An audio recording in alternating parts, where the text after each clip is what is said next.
ರೇಣುಕಾಸ್ವಾಮಿ ಕೊಲೆ ಪ್ರಕರಣದಲ್ಲಿ ಸುಪ್ರೀಂನಲ್ಲಿನ ದರ್ಶನ್ ಜಾಮೀನು ರದ್ದು ಕೋರಿದ್ದ ಅರ್ಜಿ ವಿಚಾರಣೆ ಇದೆ. ವಿಚಾರಣೆ ಆರಂಭ ಆಗಿದೆ.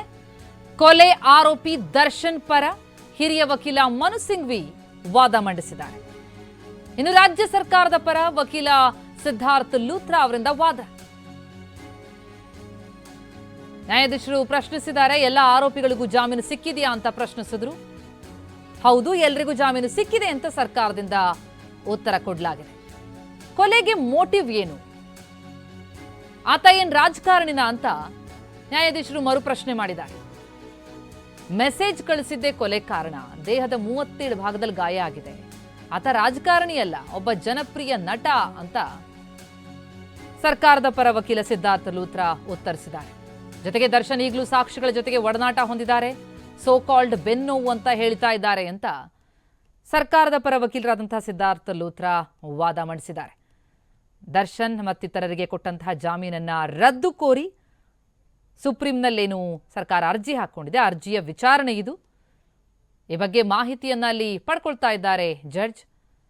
ನಟ ದರ್ಶನ್ ಬೇಲ್ ಭವಿಷ್ಯ ಸುಪ್ರೀಂ ಕೋರ್ಟ್ನಲ್ಲಿ ಇವತ್ತು ನಿರ್ಧಾರ ಆಗತ್ತೆ. ಸರ್ಕಾರದ ಪರ ವಕೀಲರಿಗೆ ನ್ಯಾಯಾಧೀಶರು ಸಾಲು ಸಾಲು ಪ್ರಶ್ನೆಗಳನ್ನ ಕೇಳ್ತಾ ಇದ್ದಾರೆ. ಆತ ಯಾರು, ರಾಜಕಾರಣಿನ, ಈ ಕೊಲೆಗೇನು ಮೋಟಿವ್, ಇದೆಲ್ಲದರ ಬಗ್ಗೆ ಪ್ರಶ್ನೆ ಮಾಡಿದ್ರು. ಜೊತೆಗೆ ಎಲ್ರಿಗೂ ಜಾಮೀನು ಸಿಕ್ಕಿದೆಯಾ ಎಲ್ಲ ಆರೋಪಿಗಳಿಗೆ ಅಂತ ಪ್ರಶ್ನಿಸಿದ್ದಾರೆ. ಈ ರೀತಿ ಸರ್ಕಾರದ ಪರ ವಕೀಲರಿಗೆ ಸಾಲು ಸಾಲು ಪ್ರಶ್ನೆ ಕೇಳಿದ್ದಾರೆ ನ್ಯಾಯಮೂರ್ತಿಗಳು. ಜೊತೆಗೆ ಮೃತದೇಹ ಎಲ್ಲಿ ಸಿಕ್ಕಿದೆ, ಮೃತದೇಹ ನೋಡಿದವ್ರಿಗೆ ಯಾರು, 11 ದಿನಗಳ ಬಳಿಕ ಐ ವಿಟ್ನೆಸ್ ಹೇಳಿಕೆ ಕೊಟ್ಟಿದ್ದಾರೆ ಅಂತಂದ್ರೆ ಅಲ್ಲಿವರೆಗೆ ಏನ್ ಮಾಡ್ತಾ ಇದ್ರು, 7 ಜನರ ಹೆಸರನ್ನ ಹೇಳಿದಾರ, ಈ ಸಂತ್ರಸ್ತನನ್ನ ಎಲ್ಲಿಂದ ಕರ್ಕೊಂಡು ಬರಲಾಗಿತ್ತು ಅಂತ ಪ್ರಶ್ನೆ ಮಾಡಿದ್ದಾರೆ. ದರ್ಶನ್ ಜಾಮೀನು ರದ್ದು ಕೋರಿದ್ದಂತಹ ಅರ್ಜಿಯ ವಿಚಾರಣೆ ಸುಪ್ರೀಂ ಕೋರ್ಟ್ನಲ್ಲಿ ನಡೀತಾ ಇರುವಂಥದ್ದು. ಅಲ್ಲಿ ಸರ್ಕಾರದ ಪರ ವಕೀಲರಾದಂತಹ ಸಿದ್ಧಾರ್ಥ್ ಲೂಥ್ರಾ ಅವರಿಗೆ ನ್ಯಾಯಾಧೀಶರು ಪ್ರಶ್ನಿಸ್ತಾ ಇದ್ದಾರೆ. ಮೃತದೇಹ ಎಲ್ಲಿ ಸಿಕ್ಕಿದೆ, ಜೊತೆಗೆ 11 ದಿನಗಳ ಬಳಿಕ ಐ ವಿಟ್ನೆಸ್ ಹೇಳಿಕೆಯನ್ನ ಪಡೆದಿದ್ದಾರೆ.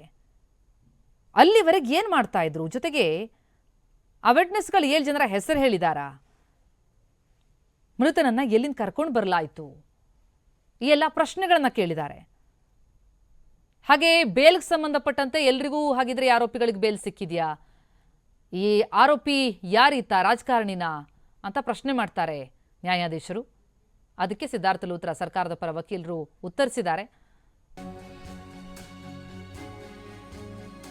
ನ್ಯಾಯಮೂರ್ತಿಗಳ ಪ್ರಶ್ನೆಗೆ ಸರ್ಕಾರದ ಪರ ವಕೀಲ ಸಿದ್ಧಾರ್ಥ್ ಲೂಥ್ರಾ ಉತ್ತರ. ಶೆಡ್ನಲ್ಲಿ ಹತ್ಯೆಯಾಗಿದೆ, ನಂತರ ಅಪಾರ್ಟ್ಮೆಂಟ್ ಒಂದರ ಬಳಿ ದೇಹ ಸಿಕ್ಕಿದೆ, ಎಲೆಕ್ಟ್ರಾನಿಕ್ ಎವಿಡೆನ್ಸ್ ಇದೆ, ಹಾಗೆ A1 ಆರೋಪಿ ಪವಿತ್ರ ಗೌಡ ಮಾಡಿರುವಂತಹ ಮೆಸೇಜ್ಗಳಿವೆ, ಸಿಸಿಟಿವಿ ದೃಶ್ಯಗಳು ಕೂಡ ಸಿಕ್ಕಿವೆ ಅಂತ ಸಿದ್ಧಾರ್ಥ್ ಲೂಥ್ರಾ ಉತ್ತರಿಸಿದ್ದಾರೆ.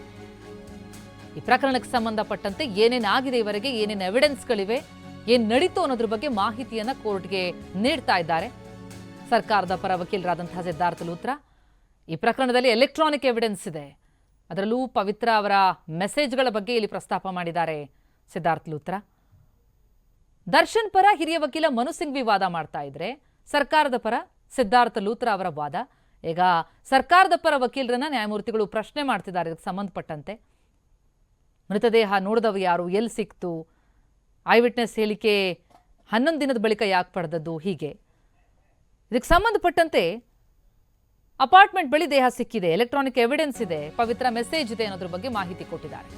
ಇನ್ನು ಪೋಸ್ಟ್ ಮಾರ್ಟಮ್ ರಿಪೋರ್ಟ್ ಕೊಡಿ ಅಂತ ಕೇಳ್ತಾರೆ ಜಸ್ಟಿಸ್. ರೇಣುಕಾಸ್ವಾಮಿಯ ಮೃತದೇಹಗಳನ್ನ ಪ್ರಾಣಿಗಳು ತಿಂದಿವೆ, ಮೂಳೆಗಳು ಮುರಿದಿತ್ತು, ರಕ್ತ ಸುರಿದಿದೆ ಅಂತ ಆದದ್ದೇನು ಅನ್ನೋದನ್ನ, ಹತ್ಯೆಯ ಕ್ರೂರತೆಯನ್ನ ವಕೀಲ ಸಿದ್ಧಾರ್ಥ್ ಲೂಥ್ರಾ ವಿವರಿಸಿದ್ದಾರೆ. ಮರ್ಮಾಂಗಕ್ಕೆ ಗಾಯ ಆಗಿತ್ತು, ರಕ್ತ ಹೆಪ್ಪುಗಟ್ಟಿತ್ತು, ವಿದ್ಯುತ್ ಶಾಕ್ ಕೊಡಲಾಗಿದೆ ಅಂತ ಹತ್ಯೆಯ ಕ್ರೂರತೆಯನ್ನ ಎಳೆ ಎಳೆಯಾಗಿ ಬೆಚ್ಚಡ್ತಾ ಇದ್ದಾರೆ, ವಿವರಿಸ್ತಾ ಇದ್ದಾರೆ ಸರ್ಕಾರದ ಪರ ವಕೀಲರಾದಂತಹ ಸಿದ್ಧಾರ್ಥ್ ಲೂಥ್ರಾ.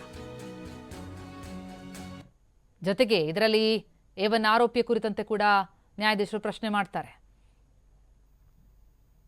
ದರ್ಶನ್ ಪರ ಹಿರಿಯ ವಕೀಲ ಮನು ಸಿಂಘ್ವಿ ವಾದ ಮಾಡಿದ್ರೆ ಸರ್ಕಾರದ ಪರ ಸಿದ್ಧಾರ್ಥ್ ಲೂಥ್ರಾ ಅವರ ವಾದ. ಸರ್ಕಾರದ ಪರ ವಕೀಲರಿಗೆ ಪ್ರಶ್ನೆಗಳ ಸುರಿಮಳೆ ನ್ಯಾಯಾಧೀಶರಿಂದ. ಅದಕ್ಕೆಲ್ಲ ಉತ್ತರಿಸ್ತಾ ಇದ್ದಾರೆ.